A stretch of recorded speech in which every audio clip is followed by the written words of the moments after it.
If you out there in that little audience of mine were born after 2012, you are known as a Gen Alpha kid. Yeah, for a while, internet comedy essentially boiled down to Gen Z born before 2008 are good, but Gen Z born after 2010 are bad. And as a Gen Z born in 2009, I'm offended. How is our TikTok obsession any less embarrassing than you guys making Fred Foghorn the most subscribed YouTuber in your day? Then, these sorts of memes all but vanished once that certain meme took over, after which all the hate was flung towards Gen Alpha. But again, I don't know if we should really be blaming the Gen Alphas themselves for having this humor.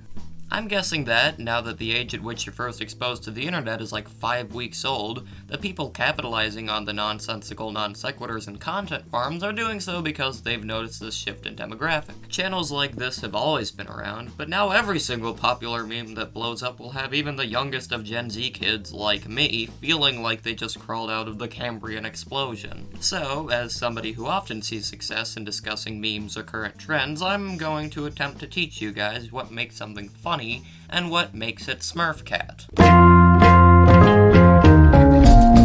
A common complaint about current memes is this little tidbit you may have heard before.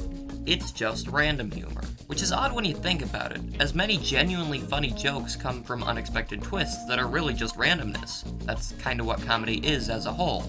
So, really, there's a right way to do random humor and a wrong way.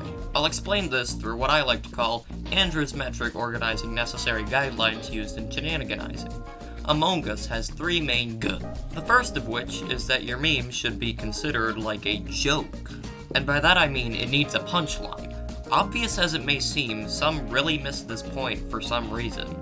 For each point, I'll compare what I think is a good random humor meme and what is not. For the good example, I'm bringing out an old classic. Me and the boys 3 a.m. looking for beans is, surprisingly enough, a well-done random meme. This all made us laugh back in like 2017, I think, but why don't modern memes that are just as bizarre? Simple, there's a punchline to this one, albeit a very meta one. If you know memes, you've likely gotten well acquainted with the text-image comparison type memes. This situation is comparable to this similar situation, and you laugh because it's right. This meme introduces the rather dull concept of looking for beans and contrasts it with these demonic entities probably looking for some human souls to harvest. It's basically parodying the current state of memes by giving 2 opposing situations rather than 2 comparable situations. And you laugh because it's confusing. For the bad example, yeah, I gotta go with Smurf Cat. Also, I'm aware these examples are super cherry-picked. Not all modern memes are bad. This is just a friendly guide to the do's and don'ts. Smurf Cat has neither similar concepts nor opposing concepts, as the image and song have 0 correlation with one another. It feels like 2 things drawn out of a hat. This brings us to requirement 2, the random element itself. A meme needs a good punchline, but what makes a random meme different, you may ask? The layers of external randomness. The beans meme is funny on paper, but what really holds it together is the deep frying. This is because layers of external randomness must build off of the punchline.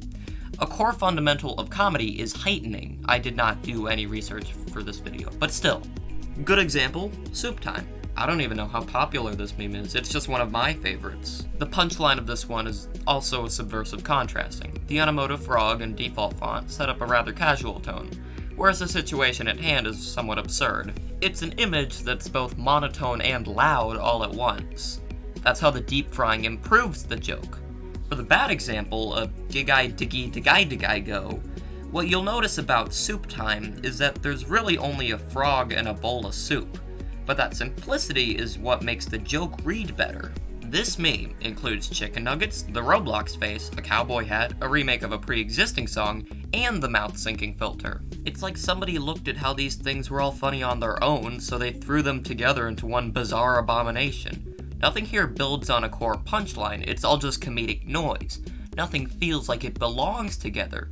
These are all different pre-established pop culture references. Okay, so in our hypothetical perfect random humor meme, we've already discussed the humor and the random. So what makes it a good meme?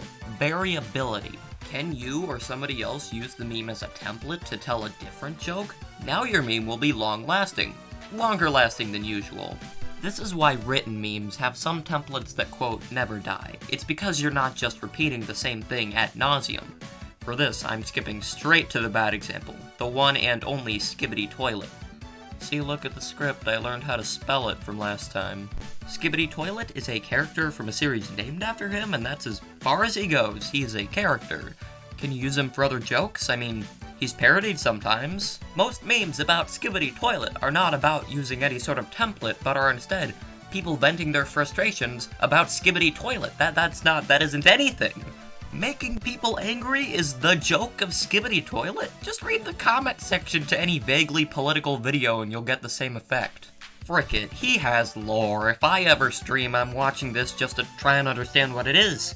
I'm genuinely curious, but also have too much self-respect to do it in a way that isn't monetized. I get the feeling it has more thought put into it than most YouTube Kids content farms, because there is indeed lore, not a high bar, but let me know in the comments if that's something you'd like to see me do. So, what have we learned?